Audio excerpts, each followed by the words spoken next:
Shivaya Gurave Namaha, Shri Matre Namaha. By bowing down to the cosmic parents, Mother, Father of the universe, Parampita Parameshwara, Ma Lalita Tripura Sundari, and with the blessings of the Kanchi Paramacharya Mahaperiyava and Sringeri Jagadguru, Bharati Tirtha Swamigal and Vidushekara Bharati Swamiji, let's begin today's episode 3. So today in this episode, we are going to cover the Shloka 4 of the very powerful and sacred Vishnu Sahasranamam. So this Shloka 4, especially when recited by people belonging to Ashwini Nakshatra 4th Padam, is very effective and helpful in terms of manifestations, healings, and getting rid of all kinds of astrological issues. Any kind of astrological issues can be easily got rid by practicing and chanting this shloka. This needs to be recited 108 times every day or 27 times after reciting the entire Vishnu Sahasranama. Now let's go into all the details. I have explained everything in my previous episodes, in my previous videos. Please kindly watch them. You will know the complete process, how to do and all. And even those who are not belonging to Ashwini Nakshatra 4th Padam can also go ahead, know the meaning, internalize the meaning, and bring in the essence of all these understandings while reciting the Vishnu Sahasranama. While reciting the Vishnu Sahasranama, when you come to Shlokam 4, the fourth shloka, you need to immediately bring in this understanding into your being. And with that understanding, when you recite, it is far more powerful. You have no idea how amazingly it is going to work when Vishnu Sahasranamam is recited like that. It's so beautiful. So, the fourth shloka is Sarvah Sharvah Sthivah Shivah Sthanur Bhutadi Sambhavo Bhavano Bharta Prabhavah Prabhurishwarah. I'm reciting again. Sarvah Sharvah Shivah Sthanur Bhutadi Sambhavo Bhavano Bharta Prabhavah Prabhurishwarah. So this is the beautiful shloka, Shloka 4 of the Vishnu Sahasranama. Let's look at the meanings one by one. So, Sarvaha. Sarvaha. What does Sarvaha means? Sarvaha is indicating that he is everything in the universe. That is the first meaning. We already knew it, isn't it? We already know it from the first name, Vishwam. We have seen, isn't it? In Shloka 1, we learned the meaning of Vishwam. He is everything. So the same thing here also, Sarvaha. He is everything. In addition to that meaning, there are few more meanings that are added for this name. All the meanings are from the Bhashyam of Shankara Bhagavad Pada that I am telling you, and also from different Upanishads, written in different Upanishads. So now Sarvaha, he is everything. First meaning. Second meaning, listen to me properly, it's very beautiful meaning. To everything in this entire cosmos, he is everything. How beautiful it is. To everything in this entire universe, to everything in this entire cosmos, he is everything. What is everything? Everything means you, me, all the beings, all the non-living things. Is that all? Everything? No. Everything means Srushti, Sthiti, Laya. Means creation, nourishment, and destruction or end of cycle. All these three together are called everything. So, which means he is present at all times, in all the ways, and by all the means. That's the meaning of Sarvaha. He is present at all times, in all the ways, and by all the means. He is everything to everything in this cosmos. That is the meaning of this beautiful name, Sarvaha. Now, our Shastras are very, very clearly mentioning that one who worships the Paramatma, the Creator, with an intention that he is everything, he is all pervading, he is present at all times, in all ways, and by all the means. When one is praying to the Paramatma with this particular intention in mind, for such a person, nothing is impossible. And the manifestation ability just comes like this. Just manifesting is a blink of an eye for that person. That person gets all kinds of siddhis. This is mentioned in our shastras, in our scriptures. So based on this point itself, Bhishma Pitamaha, he gives a series of names praising Narayana with names which have internal meaning associated with everything, that he is everything, that he is everywhere. I will, after completing this entire Vishnu Sahasranamam series, I will give you those names from the Vishnu Sahasranamam, exclusively those names which mean Sarvaha, which means Sarvaha, and those names, if you recite just those names and write your affirmations, what you want, everything will manifest beautifully with the grace of Lord Narayana. All that you need to do is that you need to just believe in the process. You have to have complete faith, then complete surrender, and then no desperation. That's all, your job is done. So next, that is the meaning of Sarvaha. Next, after Sarvaha comes Sharvaha, Shivaha. What is Sharvaha? What is Shivaha? Both are the names of Shiva only. You need to understand, both are the names of Shiva only. Sharvaha means the destroyer of inauspiciousness. Okay, that is Sharvaha. Now, Sharvaha means the destroyer of inauspiciousness. That is one meaning. We also have another meaning. He is one of the Ashtamurti forms of Shiva. What are Ashtamurti forms? Shiva is present in this cosmos in 8 forms. What are those 8 forms? And one of those 8 forms is called Sharvaha. So what are those forms? Bhumi, earth; Jala, Jalam, water; Vayu, air; Agni, fire; Akasha, ether or space. Next, Surya, sun; Chandra, moon; Yajamanaha, Atman or soul. So, Lord Shiva is present in these 8 forms in the cosmos. What are those 8 forms? Bhumi, Jala, Vayu, Agni, Akasha, Surya, Chandra, Yajamana. These are the 8 forms. So, out of all these 8 forms, the Shiva that is present in the form of Bhumi, in the form of earth, is called Sharvaha. So that's the meaning. The Shiva who is present in the form of Bhutatva is called Sharvaha. That's the beautiful meaning of Sharvaha. So Sharvaha has 2 meanings. One is the destroyer of inauspiciousness, and also he is one of the 8 forms of Ashtamurti. Okay, Shiva Ashtamurti forms. These are the 2 meanings of Sharvaha. Next, let's come to the Shivaha. Shivaha has so many meanings, so many beautiful meanings. I'll give you the meanings now. One is causeless auspiciousness. What do you mean by causeless auspiciousness? Means there is no reason for the auspiciousness. Sometimes you will feel happy because something has happened in your life.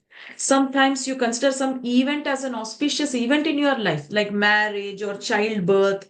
They're considered auspicious events in one's life. But his existence itself is auspicious. So Shiva means I'm not saying that his existence is auspiciousness. I'm saying that he is auspiciousness.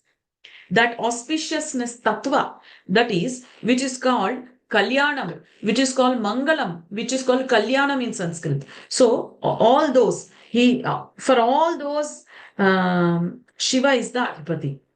Shiva also has names as Kalyanam, Mangalam, because they both mean auspiciousness. So those are also his names. So he is causeless auspiciousness. Next, he is security. Shiva means well-being. Shiva means good fortune. Shiva means one who is Trigunatita.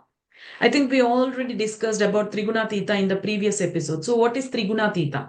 Trigunatita means the one who is beyond the Trigunas. What are the Trigunas? What are those three natures, gunas? Sattva, Rajas, Tamo. Sattva means sattvic, the peaceful form. Rajas means the passionate form, the most alert form. Tamo means inertia, laziness. The one who is beyond all this, that means he is neither that nor that. Is he sattva? No.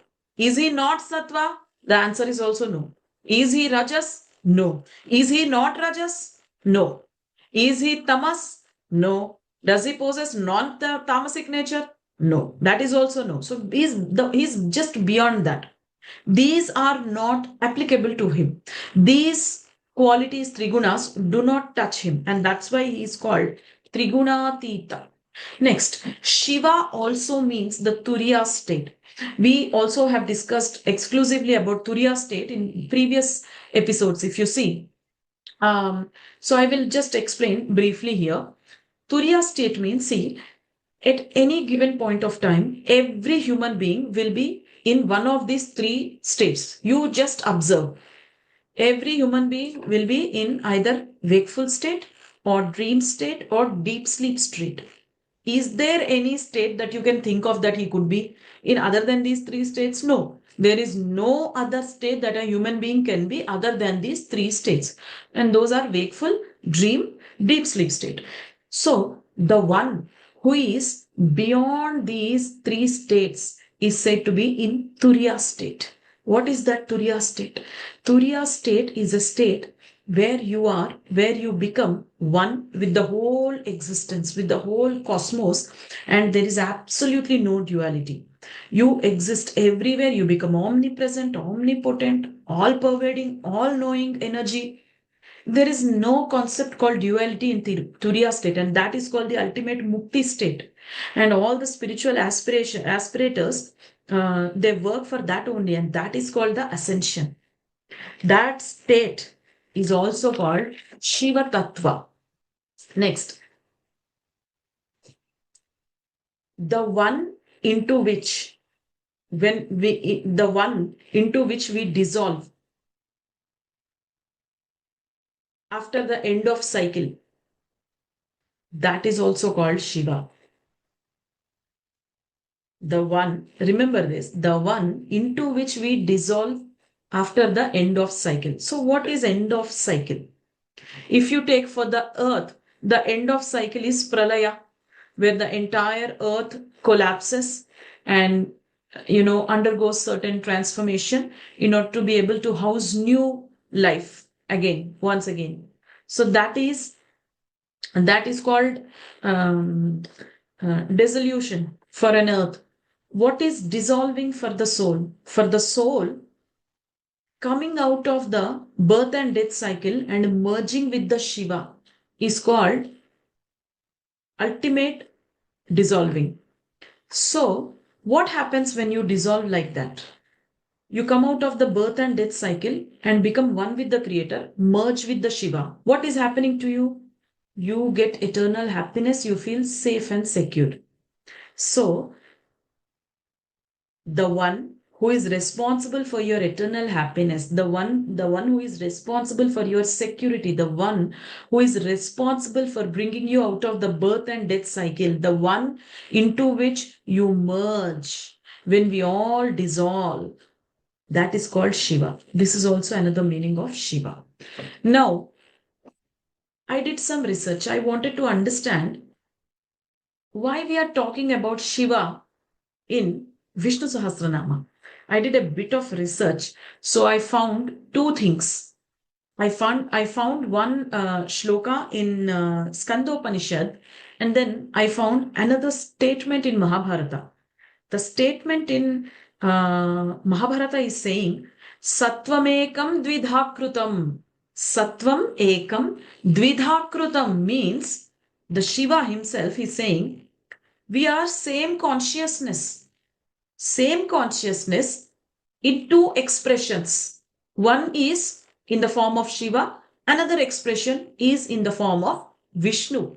That means there is no difference between them, which is the reason we have been given Shivanamas, the names of Shiva here. Next, there is another beautiful shloka in Skandopanishad. It says, Shivaya Vishnu Rupaya Shiva Rupaya Vishnave Shivasya Hrudayam Vishnu Shivoscha Hrudayam Shivaha. The Shiva's form is Vishnu's form. The meaning of the shloka is the Shiva's form is Vishnu's form. And the Vishnu's form, the nature of Vishnu's form is Shiva's form. And the Hridaya, the heart of Shiva is the heart of the Vishnu, and the heart of the Vishnu is the heart of the Shiva. So what does it mean?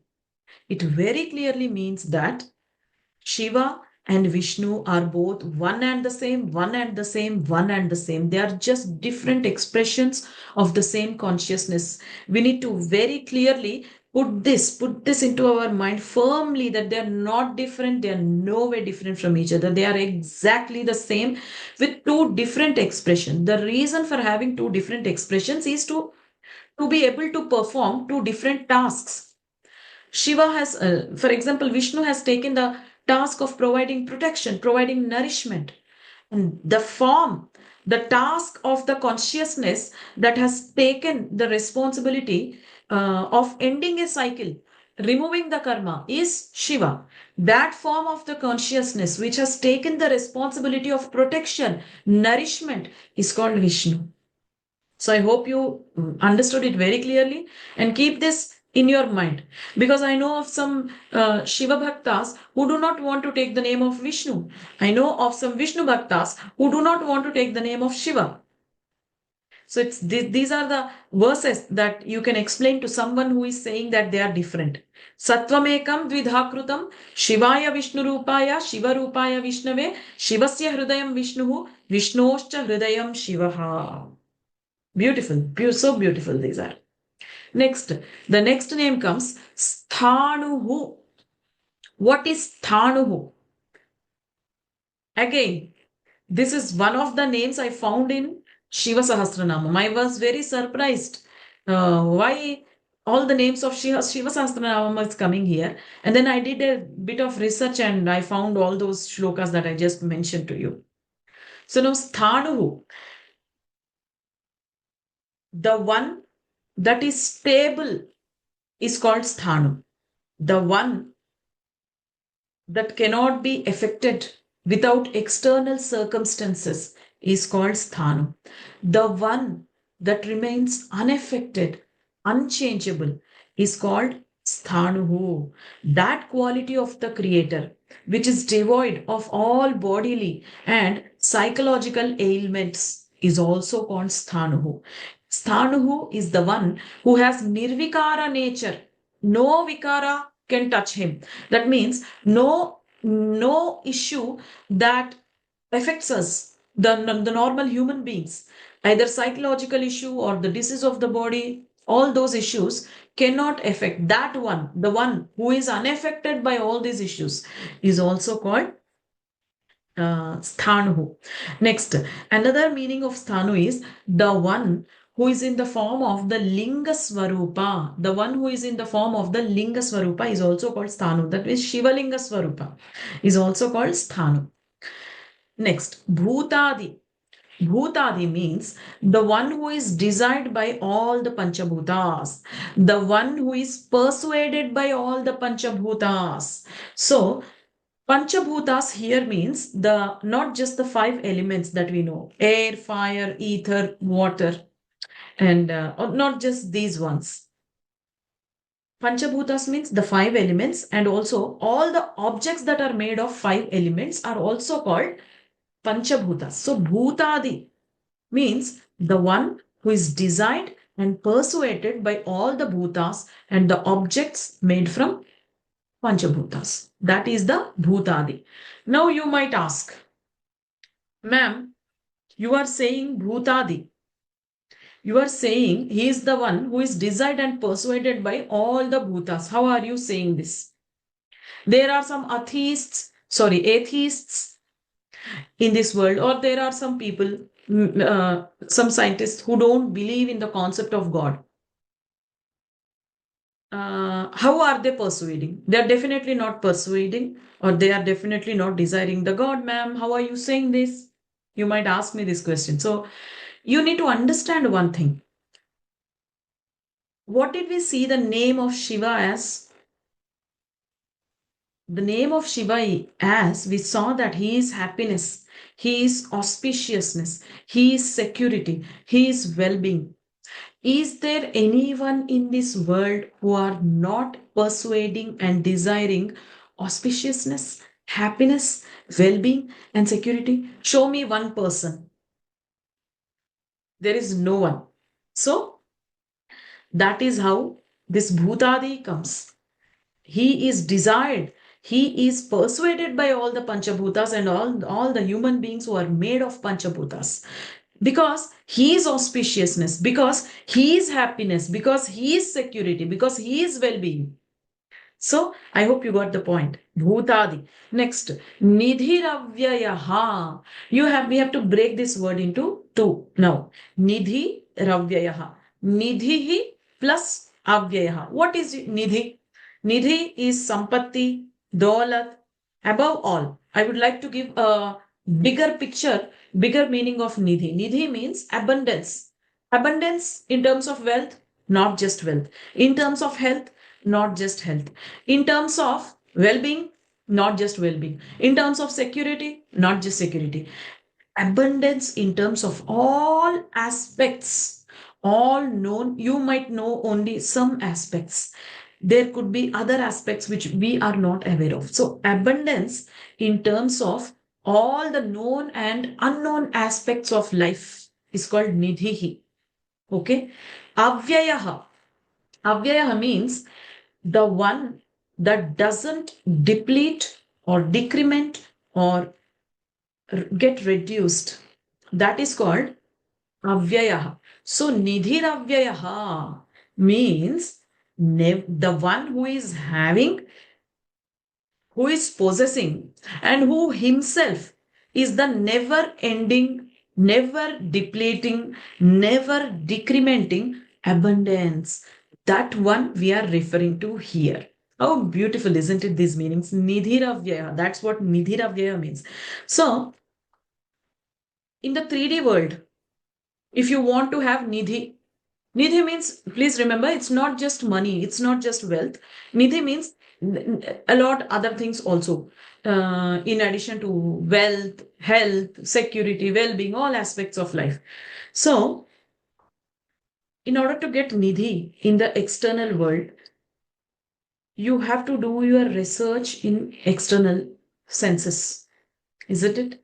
To get the Nidhi, this Nidhiravyayaha, this Narayana in the form of Nidhiravyayaha is present in your heart. So, where should you go to find him? You should dig deep within yourself to find him. How do you dig? By doing your sadhana, by doing your mantra jap, by doing your meditations. That is the process of finding this being who is the Nidhiravyayaha. So I hope you got the point of Nidhiravya. Next, let's go to understand Sambhavo. Sambhavaha. Bhavaha means existence. In Sanskrit, Bhavaha means existence. What is Sambhavaha? Existence. I am also existence. You are also existence. We all are existing. What is the difference between our existence and his existence? Our existence is called Bhavaha. His existence is called Sambhavaha. The one who exists on planet Earth for the sake of ascension. We are all here to probably go through some karmic lessons, learn some lessons, improve our virtues, and ascend. That is our aim. Each soul on this planet Earth has a personal agenda, personal lessons to be learned. Somebody may be learning lessons from husband. Someone may be learning lessons from children. Someone may be learning lessons from parents. Someone may be learning patience and tolerance in the workplace. So this is all a place of learning. And we are here for learning and ascending. Our janma is because of our karma. Now, what is Sambhavaha? The one whose janma, whose incarnation is not because of karmic factor, is not because of some previous karma, but he has simply incarnated, he has simply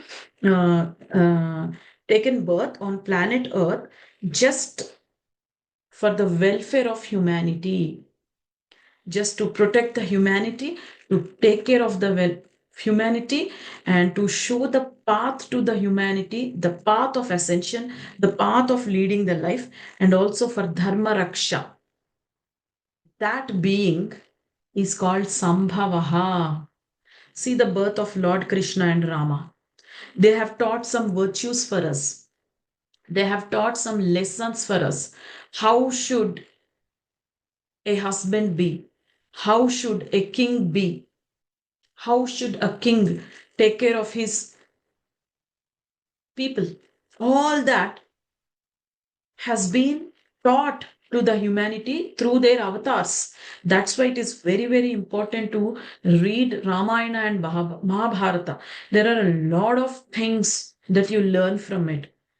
Many people keep asking me about Rama, Bhagwan Rama, sending away Sita to Ma Sita to forest. If you really know the internal meaning of that, you will have tears dripping from your eyes about the greatness of Lord Rama.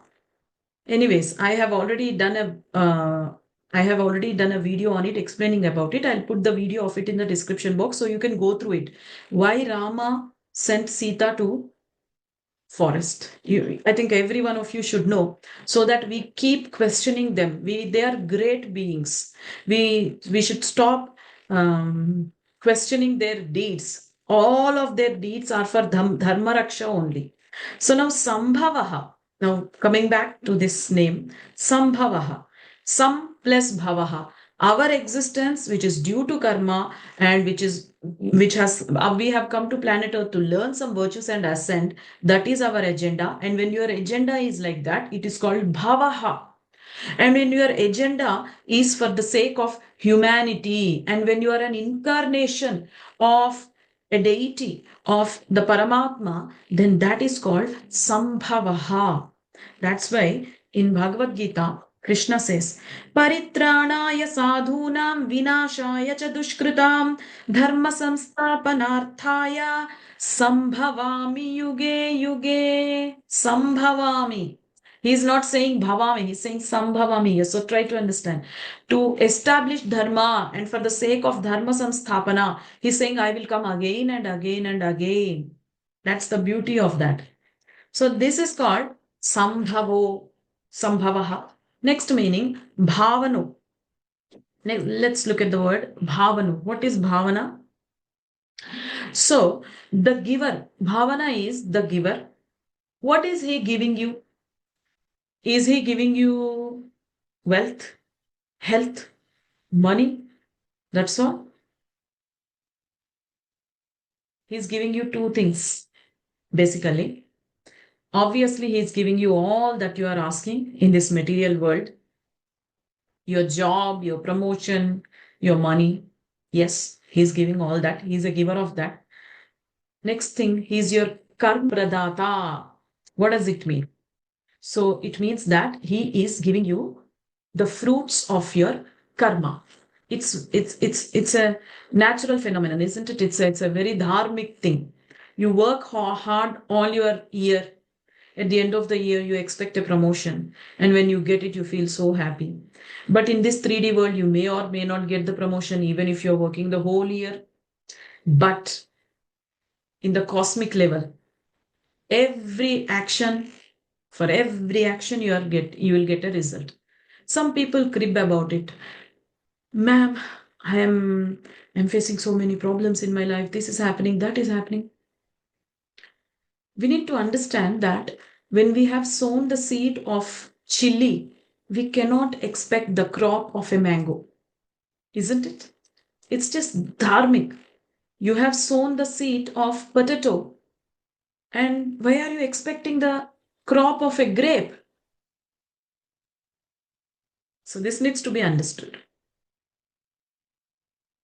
And yes, karmas can be transcended. God will definitely help to transcend karma. For that only we are learning Vishnu Sahasranama now.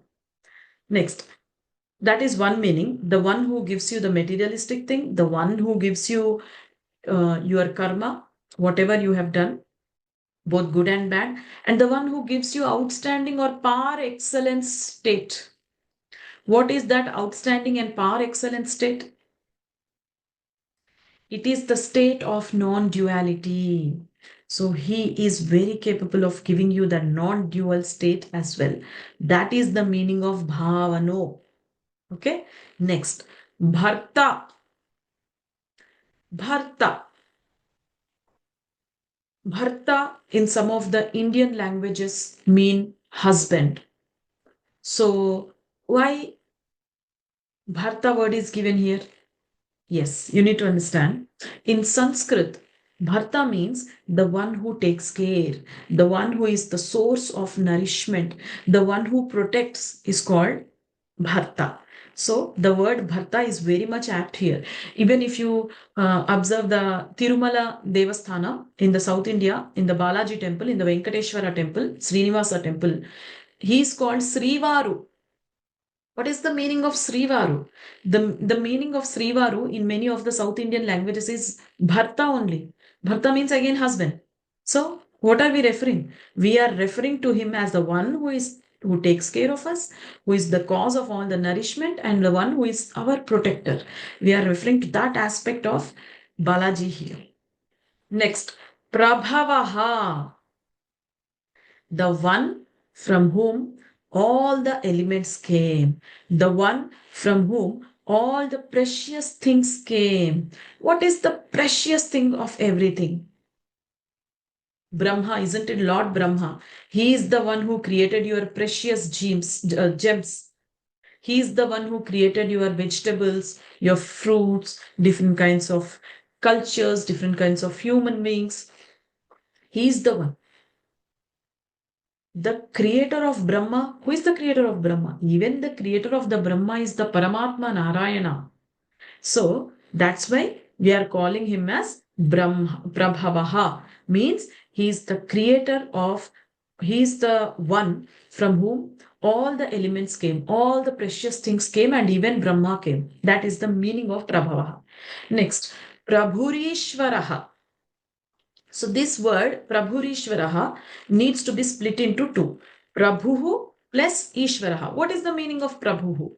The one who is skilled and proficient in literally everything in the cosmos, everything in the universe. That is called Prabhuhu. Ishvaraha, the one whose energy is filled in the universe, the one who is a lord and director of the whole cosmos. Who has given the law of gravity? Ishvaraha, the Prabhurishvaraha form of Narayana. Just imagine our earth, which is a dot in the whole cosmos, and it is a ball of mud, and it's hanging in the space based on certain laws. Okay, and even within this ball of mud, there are certain laws like law of gravity, Newton's laws, and other laws, due to which law of motion, acceleration, velocity, all those laws. And due to all of those, our existence has become possible. But who is the Ishvara of all these laws? Who is the main person of all these laws? Who is the director? Who is the producer of all these laws? That is Ishvaraha. So that's why he is called Prabhurishvaraha. I hope you got the meaning.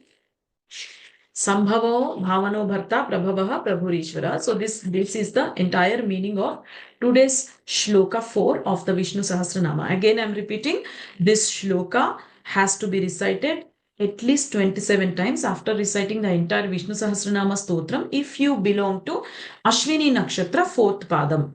If you do not belong to Ashwini Nakshatra 4th Padam, while reciting this Vishnu Sahasranama, just bring in, internalize and contemplate on these meanings while you come across this shloka, and it's going to be immensely beneficial. And this is the meaning. And I'll come to all of you with the next episode very soon. Shri Matre Nama, Namo Narayanaaya, Shivaya Gurave Nama. Loka samasta sukhino bhavantu.